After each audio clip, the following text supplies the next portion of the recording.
I was taken away from my parents at the age of 3 months because they were abusive, and then I was fostered. Through foster homes. My foster mother was good, but my foster father used to beat the shit out of me with a belt and buckle. I don't think that taught me a lot, but I learned to survive it. I was a boy soldier. I joined when I was 16 as a boy soldier. I was treated with respect because I had a sense of honour. I had a sense of I was a damn good athlete, which helped. I found it bloody hard, but I was shown respect in the British Army. I must confess to that. I went to Northern Ireland in 1978. I was based at Ballykelly, Mara, and Magherafelt. I felt that we were out there doing something which should have been done, which should have been good. We stopped the Catholics and the Protestants from killing each other. I saw people get kicked to death, and there was nothing we could do about it. We were told to hold. I found that quite disturbing. I remember one patrol, I think they were the guards, and a dustbin bomb had gone off, and our company sergeant major Congo Keeling, God bless him, we went there, 8 platoon, and we picked up the body parts, steaming heads, steaming arms and legs, and the crowd were laughing, and that's the truth. And I found that did affect me. I did find that quite disturbing. That's the truth. The GPMG, the General Purpose Machine Gun, it fires a 7.62mm round, and I can put 600 rounds through in a minute, and it's my favourite weapon. And I shouldn't be proud of it, but it was my buddy. It was my buddy. There'd been we were based in Ballykelly, and there'd been riots in Londonderry. It was outrageous, you know, it was really outrageous, and the government used to give us pet pills to keep us awake, and that was the longest 72 hours of my life, but I did stay awake. I didn't fall asleep.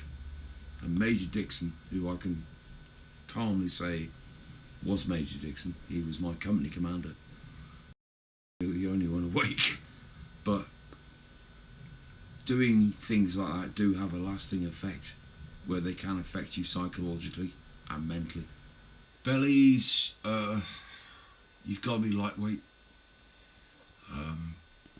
You've got to get everything right. The jungle has got to be your friend. The scariest place I've ever been in my life, to be quite honest.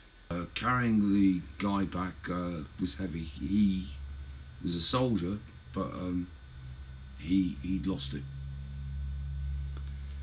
How long did you travel for? Probably about 3 or 4 days. But I brought him back.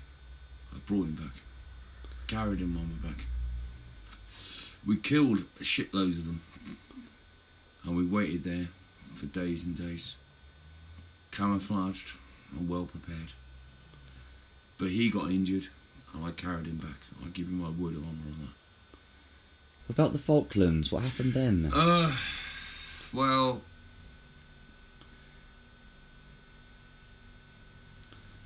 I what's the word I'm looking for? I was not in the Gloucesters then. I was in something else, and I've got to be careful what I say here. Yeah. I engaged the enemy, and I fucking killed and destroyed them. As simple as that. What about Goose Green? That was the Paris, and then there was the SAS. Does that answer your question? Yeah. Right. You said you stopped a massacre there. Yep. What happened? What happened was we'd beaten them. We'd eliminated, neutralised the enemy, if you like, neutralised the enemy. But some of my friends had it in their heads where they wanted to carry on, and I said, enough is enough. Does that make any sense to you? A lot of the boys were complaining of trench foot, cold, underfed, undernourished. I didn't give a shit. I'm a soldier, you know, so you deal with it. I was proud to be there, but should I have been there for those reasons? If that makes any sense to you, Simon.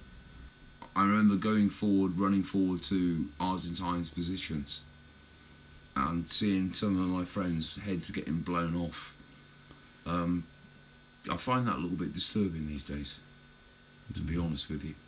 I spent 6 months in Berlin, Checkpoint Charlie. I got bored.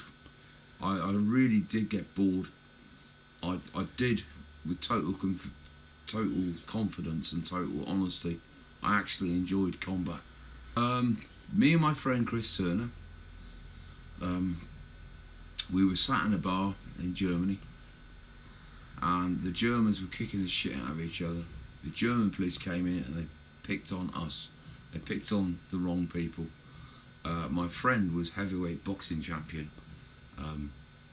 of the British Army, and we knocked 10 tens of bells of shit out of them.